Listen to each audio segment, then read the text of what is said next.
Bonjour les amis. Chaque matin, j'essaie de commencer ma journée avec un temps de prière, un temps de réflexion.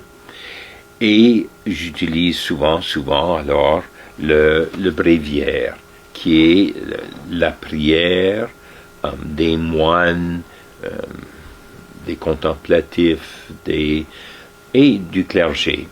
Et alors, il y a 2 jours, je lisais ce psaume du bréviaire. Le bréviaire, c'est surtout une collection de psaumes qui sont soit récités ou chantés. C'est vraiment, à travers les psaumes, la conversation avec Dieu. Alors, et on dit que les psaumes ont tous été écrits par le roi David, mais non, il y a eu beaucoup d'auteurs. Mais c'est comme si c'est David parlant, priant à Dieu. Et dans le psaume 88, voici ceci. David qui parle à Dieu. Rappelle-toi le peu que dure ma vie. Pour quel néant tu as créé chacun des hommes? Qui donc peut vivre et ne pas voir la mort? Des paroles et des émotions assez sobres, c'est sûr. Et pourquoi j'apporte ça à ce moment-ci? C'est parce que on est au mois de novembre et dans la culture chrétienne, si on veut, mais aussi dans la culture au large, le mois de novembre, c'est où on se tourne, où on se penche sur cette réalité de la mort. On peut penser au Mexique et la grande fiesta, la journée des morts. On peut penser à Halloween, la mort, souvent violente ou effrayante. Mais on pense aussi, bien sûr, à la Toussaint, à tous ces fidèles innombrables qui sont morts et sont dans la plénitude de l'amour de Dieu. On peut penser au 2 novembre, la journée de la prière pour les défunts. Des fois même, et j'aime beaucoup cela quand ça se fait. On va au cimetière. On va devant la tombe de ceux de nos familles, nos amis qui sont décédés, et on passe un moment de prière. Peut-être même il y a une cérémonie de prière ensemble et de bénédiction. Peut-être même à chaque année, comme le font les Ukrainiens, des tombes. Donc, la mort.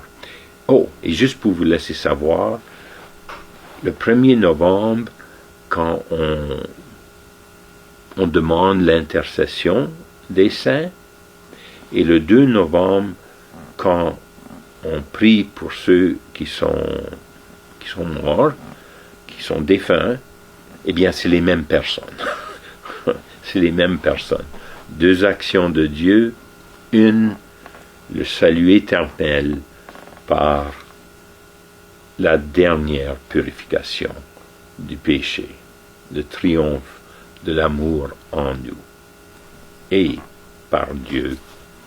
Alors, bon, la mort. Mais vous savez, il y a bien des manières de voir et d'en parler de la mort.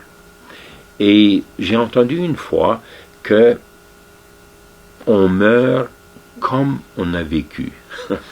La mort, c'est un reflet de ce qui était important ou ce qui était notre vie. Bon, un exemple.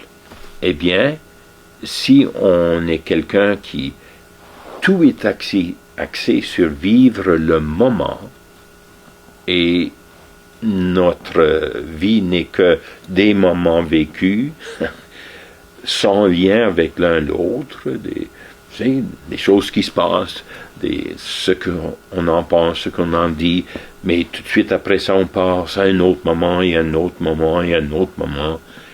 Et alors, la mort va simplement être vue comme un autre moment. Un autre moment. Pour dire aussi que des fois, on ne veut pas y penser. On ne veut pas y parler. On ne veut pas en parler en famille. Ça va effrayer les enfants. On ne veut pas en parler avec nos amis parce que, parlons d'autre chose. Comme une peur d'approcher cette réalité de la mort. Mais c'est une réalité pour chacun de nous. Chacun. Que ce soit le roi de l'Angleterre, que ce soit le président Trump, que ce soit le sans-abri sur la rue, que ce soit n'importe qui de nous, si on vit, on va mourir. Ça, c'est la grande égalité entre tout être humain. On naît et on va mourir. Et puis, des fois, si on a vraiment plutôt vécu notre vie avec un sens qu'il faut contrôler, il faut être en charge, il faut que ça nous donne ce qu'on veut, eh bien, des fois, alors, l'aide médicalisée rentre dans ce contexte-là. L'aide médicalisée à la mort. Il y a bien des choses là-dedans. Mais il y a aussi la mort qui peut être vue, vécue par notre foi chrétienne. Saint Paul le dit souvent. Pensez en termes de ce qui est les réalités d'en haut et non pas seulement des réalités d'en bas. Et lorsque Saint Paul dit ça, c'est un appel, non pas c'est échapper de la terre et de la réalité de chaque jour, mais il veut dire que la vie éternelle qui nous est promise par l'amour de Dieu, la miséricorde de Dieu, donc la vie éternelle d'amour dans la plénitude de l'amour du Père, Fils et Esprit Saint, eh bien, ça peut nous porter. Ça peut vraiment nous porter. De fait, nous porter à chaque moment, si on veut, chaque jour de notre vie. J'ai eu l'occasion récemment de célébrer l'extrême onction. Et je dis bien l'extrême onction parce que la dame qui était à la veille de mourir, un cancer terminal, mais qui avait encore tout son esprit, eh bien, je dis extrême onction parce que l'onction des malades était pour la préparer à sa mort. Et aussi ce qu'on appelle le viaticum, le pain pour la dernière partie du cheminement, du voyage de la vie, l'Eucharistie. L'Eucharistie pour donner force. Je meurs sachant que je m'en vais à la maison de Dieu. Jésus m'a dit dans l'évangile chrétien, on réfléchit comme ça, et il a bien dit, je vais vous préparer une place. Pas nécessairement une chambre, mais être avec Dieu par son amour, en vivant avec lui son amour, sur la croix, dans sa passion, jusqu'au bout, amour parfait, et en se joignant à lui, eh bien, pour ainsi dire, à notre dernier souffle, il est là pour nous accueillir. Et je pense que c'est bien d'en discuter, partager peut-être plutôt cette réalité.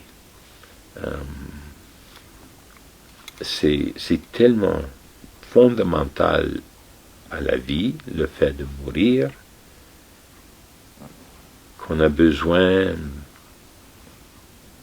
de se parler, surtout d'être là et avec compassion, attention, souci pour ceux et celles qui sont mourants, donc les soins palliatifs, un système de santé qui voit à une mort digne, avec le moins de souffrance possible.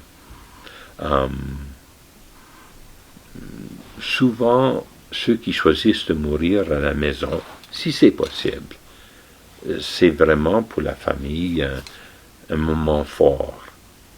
Mais ça veut dire qu'on prend le temps d'y penser, d'en prier, de partager